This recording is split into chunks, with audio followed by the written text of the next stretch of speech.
नमस्कार, स्वागत है आपका हमारे चैनल पे। आज हम आपके लिए बुद्धा की एक नई कहानी लेकर हाजिर हैं। तो चलिए कहानी की शुरुआत करते हैं। एक बार एक भिखारी अपने जीवन से परेशान हो चुका था, क्योंकि उसको अपने जीवन को चलाने के लिए भीख मांगनी पड़ती थी। उसे हर एक चीज़ के लिए भीख मांगनी पड़ती थी। इस बात को लेकर वह दुखी रहता था और दिन भर इसी सोच में डूबा रहता था कि जीवन में कब बदलाव आएगा। ये सोचकर वह निराश हो जाता था। वह हर दिन देखता कि बहुत सारे भिखारी लोग आंखों में आंसू लिए सभी परेशान लोग गौतम बुद्ध की तरफ जाते हैं। वापस लौटते समय बहुत खुश होते था। वह ये नहीं समझ पा रहा था कि गौतम बुद्ध उनके साथ ऐसा क्या करते हैं कि वे बहुत खुश हो जाते हैं।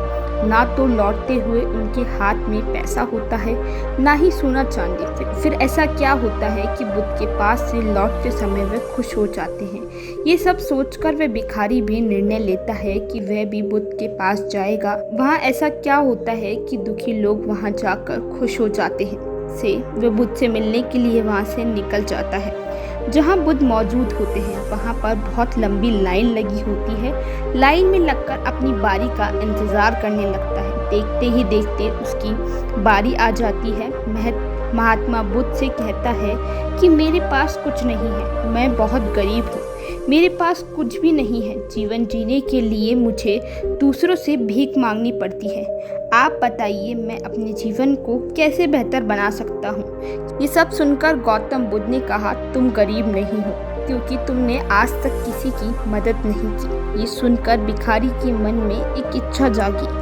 अपनी निराशा को दूर करने के लिए भिखारी ने कहा, मैं तो एक भिखारी हूँ, मैं लोगों को दान कैसे दे सकता हूँ, कैसे लोगों की मदद कर सकता हूँ। मुझे तो अपना जीवन चलाने के लिए दूसरों से मांगना पड़ता है। ये सुनने के बाद गौतम बुद्ध थोड़ी देर चुप रहे। फिर बोले कि तुम्हारे पास हाथ है जिसको तुम लोगों की सेवा में लगा सकते हो, दूसरों का भला कर सकते हो।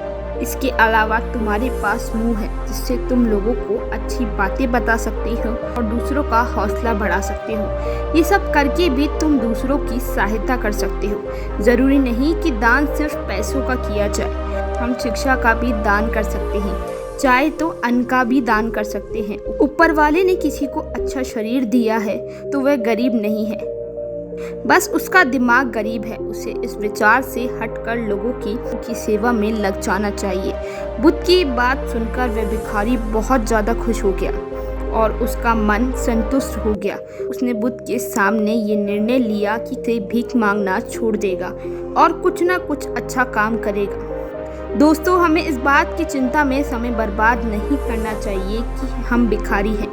दोस्तों, हमें इस बात की चिंता में समय बर्बाद नहीं करना चाहिए कि हम गरीब हैं। ये सत्य नहीं, सत्य तो ये है कि जब हमारा शरीर बेहतर तरीके से सही है तो हमें उसका उपयोग कर आगे का जीवन अच्छा बना सकते हैं।